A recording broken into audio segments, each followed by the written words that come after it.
Hello there and welcome back to War Thunder. Today I had a very good battle in the Tiger 2 Sla.16, the German premium tier 4 6.7 battle rating tank. And as you can see, it's Germany versus the world, versus America, versus Mother Russia, versus the British, and also versus the French.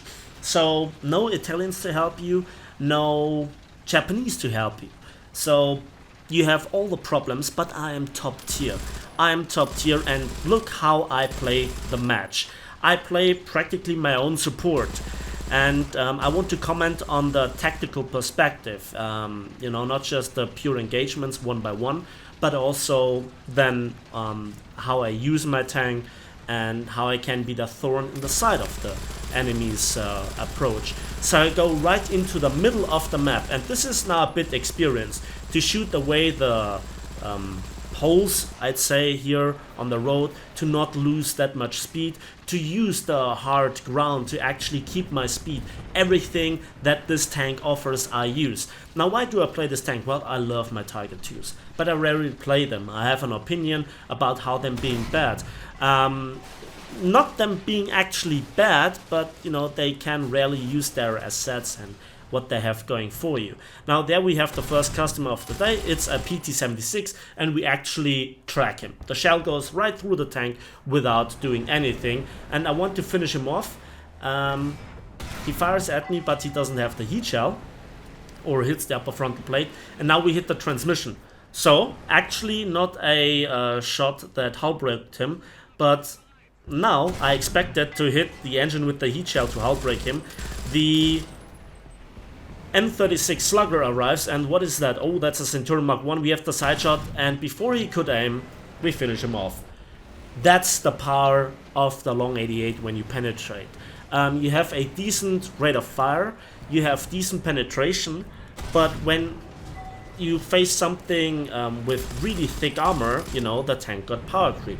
Now the M36 Slugger gets here a very good shot on my gun barrel, so I launch a smoke grenade, and I have 12 of those launches, and you can aim them with your turret. So where you orientate the turret, there the smoke launch goes, and so I can repair. I'm angled not because of the hull, but of the turret. Now this is a general tactic. Now if you over angle, that's obviously a mistake. The enemy will shoot at your side and you will die nevertheless, but the turret is the actual weak spot from the front, and every enemy in the game is trained to shoot there, especially the right hand side if they look at you, so your left hand side of the turret where the gunner sits. They kill the gunner, they kill the commander, and furthermore they also might blacken or at least damage the gun breech, taking you out of action.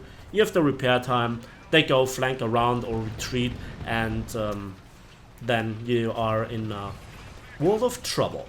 Now I expected the M36 to have retreated through this gap, and I see from the edge of my view that there was a Centurion Mark 1, and it was a very quick reaction shot. So I wait up until I reload. I looked into the gap if a gun barrel is aiming at me. I look around the corner and then angle my tank in such a way that even if somebody comes around, he has to have a good gun. And now I listen. And I heard something. Something's moving there, and I see the tracks on the ground. Was it from the Centurion Mark 1? I look around, and there is my sunshine. There is the M36 Slugger. Again, I pre-aim the turret and launch the smoke shell. I give it time to actually, expand, and then I want to aim there, but you can see there is this shell crater or this bomb crater, and I cannot depress the gun. So by the time I get over this, the tank is still very heavy and rather slow. Well, I have to go through the smoke. I have to disable him now. He shoots again on the upper hull, and we actually can delete him going straight through the hull. And before I could reload, I saw the PT-76, but he was taken out by a Sturmpanzer. So, well, that was a bit nasty. That's a bit overkill with this enormous HE shell from this 150mm Der howitzer. And now I'm really there where I want to be.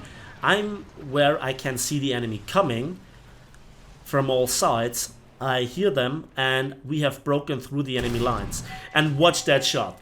I actually hit the Centurion by missing the turret because it was angled on the raised engine deck, and now I try to find the shot into the turret.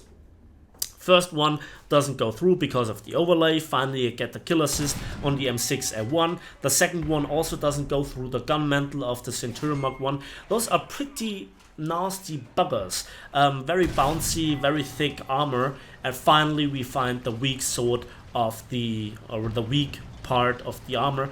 And if you have noticed, the second shot through the smoke actually went far to the right, and now we have the strength of the Tiger II, not giving a damn about SPA fire. So I hit the first M42, is that a Duster or an M19, and I tried to finish him off.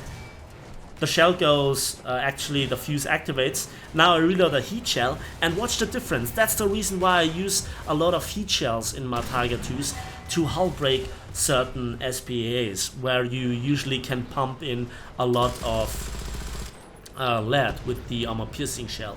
And in an up tier, I would have used a lot more APCR probably to go through the front of a T29 or American T34 heavy tank, because your AP CBC round, the APHE round basically, is very unreliable, and you need the raw penetration power to go through the flat part. And I have bounced numerous times on the lower glacis, or you know, on the machine gun port. The shell just doesn't go through, and they just know intuitively where they have to shoot. I finished off the other AAA with the machine guns, so I still have now the heat round loaded, but because I took so few ammunition with me and I already used a bit, I got penetrated on the side, but my ammo rack, which wasn't there anymore, blew up. So now I try to third person aim there. This, I guess it's an Avenger, but my shell bounces, and now I reload an AP CBC round. But the IS-2 is pre-aiming at my location, and somebody got the Avenger, and now the IS-2 fires prematurely on my upper front glacis, and with third person aim I find the turret ring. 8th kill right there. So I got shot from the right. What do I have to do? Now I am making myself the odds a bit better, or improving my odds, by using a lot of smoke launchers. So I want to turn, but I didn't know where the shot exactly came from. Was it coming from the other side of the lake? Was it coming from the sniper hill on our side? I don't know. So I launched a few smoke launchers. You have a lot of them. You can reload a lot of them in a, or recharge a lot of them in the capture zones. So fighting around the capture zone with a Target 2 is a very good decreased repair time.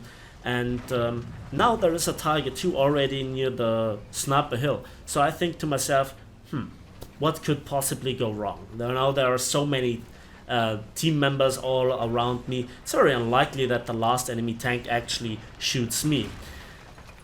And there's just one alive. So what are the odds? Well, it's me. So he fires foolishly at me and stays in the location, and before he could reload in his AMX M4, I finish him off by blasting through the frontal glacis. 9 kills and 1 assist. I cannot tell you when the last time this happened, so everything went according to plan. I was not rushed down by light tanks. I had the jump on the enemy. I could go into the 1 versus 1s. I could choose the engagement. I was the top tier predator, and I used this role. So you can see the Tiger 2 is still capable of this role when everything runs accordingly, when you're not in a full up tier versus 7.7s, when your armor still matters, and when the enemy misplays a little bit. And the enemy respawned in a plane, but it doesn't really matter.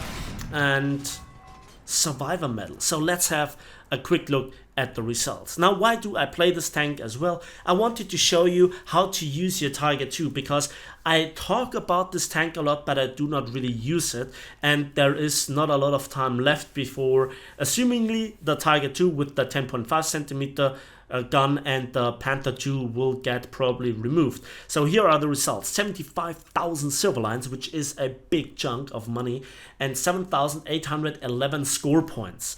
And the survivor medal. This was a battle that I just had to share with you, but don't expect this to happen on a regular basis. Usually you're one of the first tanks to die.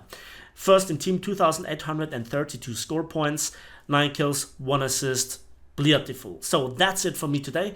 Thanks for watching, thanks for listening, I hope you enjoyed this video. Please give it a like if you did, subscribe if you want to see more, let me know in the comment section what you thought about this tactical approach and picking my fights. And as usual, we'll see each other in the skies and on the battlefields of War Thunder.